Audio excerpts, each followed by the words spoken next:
So if somebody says, yeah, the building's okay, or the building might be a tear down, but it's $1 million location.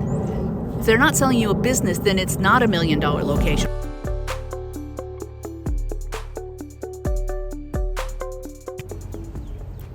Hello, my darlings. I'm back with some behind the scenes Renaissance business stuff.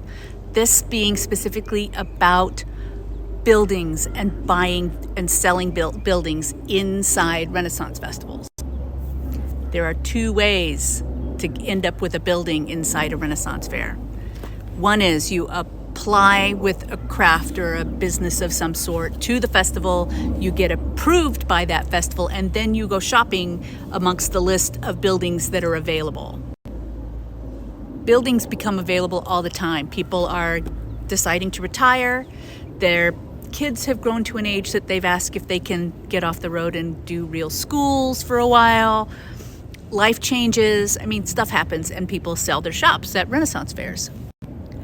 The second way to get a business and a building inside a Renaissance fair is to buy a business inside a Renaissance festival that comes with a building. Now, the valuation on these two categories are completely different. Valuation of a business is going to be based on what that business grosses, what the goodwill is, how long has it been in business, what is its reputation, how much IP is coming with it, am I going to get recipes, am I going to get supplier information. And if you just buy a building, that valuation traditionally is the cost of replacement less the cost of repairs. No goodwill transfers, because if it's in different business, then there isn't any goodwill. It's like, yes, this many people walk in front of that booth, but those people, that goodwill of how many people walk in front of the booth, that goodwill belongs to the festival that wants to gift it to their new vendors. They do not like for old exiting vendors to try to make money on the PR work that they have done to get that many people coming to the park. So if somebody says, yeah, the building's okay, or the building might be a tear down, but it's $1 million location.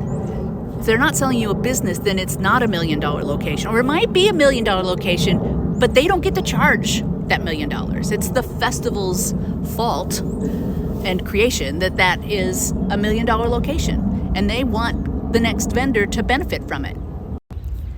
If somebody's selling a business, then they do get to charge for the goodwill, because the number of people that come to that location for that business, that's what goodwill is.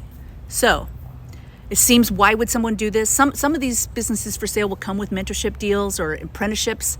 It's because the person selling it realizes they can get more money for selling a business than they can for just a building. That's how it is.